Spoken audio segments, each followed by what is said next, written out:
गुरु प्यारी सात संगत जी, राधा स्वामी जी। स्वागत है आप सबका एक और नई वीडियो में।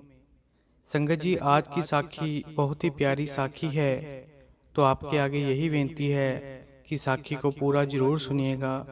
और अगर आप हमारे चैनल पर नए हैं तो चैनल को सब्सक्राइब जरूर करें जी। एक बार की बात है, एक सेठ हुआ करता था। उसका बहुत बड़ा कारोबार था। जैसे जैसे उसका कारोबार बढ़ता जा रहा था, वैसे वैसे उसकी लगन मालिक की भक्ति की ओर बढ़ती जा रही थी।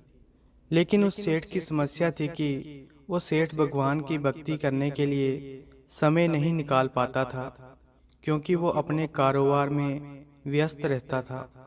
तो उसने बहुत सारे मंदिर बनवाए, लेकिन कभी खुद टाइम नहीं निकाला और ना ही पूजा करने के लिए कभी गया।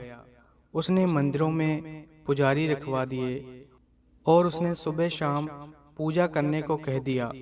तो वो घर में बैठे बैठे प्रसन्न हो जाता था कि चलो मंदिर बनवा दिए हैं, पुजारी अपनी पूजा कर रहे हैं। लेकिन एक बार उसके कारोबार में बहुत ज़्यादा घाटा हो गया और ऐसे संकट में फंस गया कि उसे 100 करोड़ रुपए की आवश्यकता थी।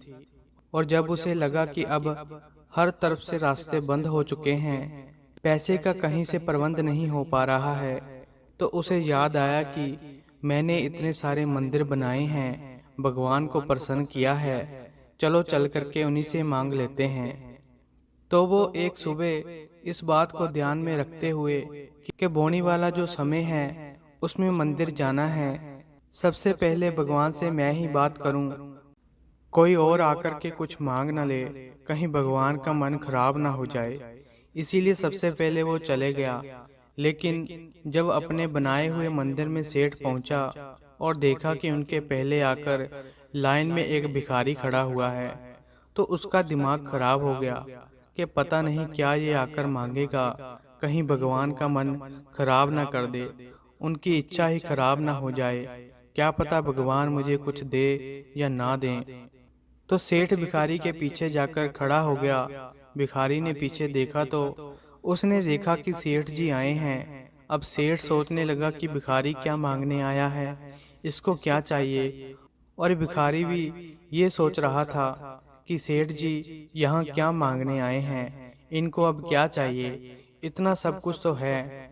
जब मंदिर खुला तो भिखारी ने भगवान से कहा कि प्रभु, सिर्फ 100 रुपए की आवश्यकता है, मेरी पत्नी बीमार है, कुछ दवा का प्रबंध हो जाता तो मेरी पत्नी ठीक हो जाती।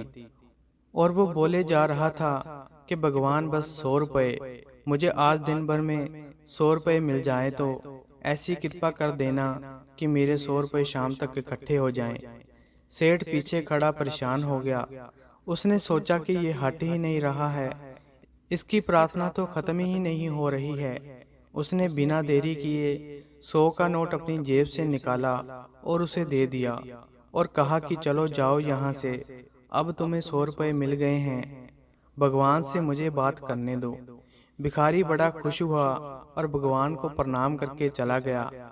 अब बारी थी सेठ की। सेठ हाथ जोड़कर खड़े होकर कहने लगा कि प्रभु, उस भिखारी को तो मैंने भगा दिया 100 रुपए देकर, लेकिन मुझे 100 रुपए नहीं, 100 करोड़ रुपए चाहिए। आप ही कहीं से इंतजाम करवा दो, बस मुझ पर कृपा कर दो। ऐसा बार बार बोले जा रहा था।